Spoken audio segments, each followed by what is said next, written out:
ஸ்ரீ மகாபிரிவா திருவடிகள் சரணம். என்னோடய சேனலை தொடர்ந்து ஃபாலோ பண்ணுற அத்தனை பேருக்கும் நன்றி. என்னோடய சேனலில் புது பரிகாரங்கள், சக்தி மேந்த ஸ்லோகங்கள் அத்தனையும் கொடுத்துக்கிட்டு இருக்கேன். உங்களுக்கு ரொம்ப உபயோகமாக இருக்கும் நான் நம்புகிறேன்.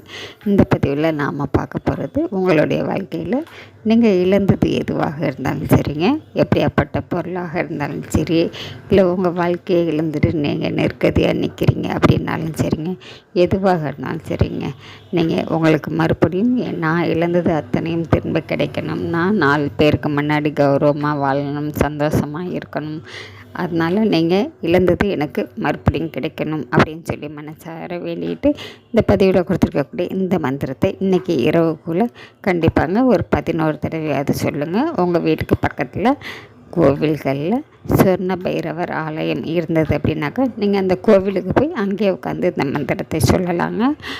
அப்படி சொர்ண பைரவர் இல்லை அப்படின்னாக்கா கால பைரவர் இருந்தாலும் பரவாயில்லைங்க, நீங்கள் அங்கே உட்காந்து சொல்லலாம்.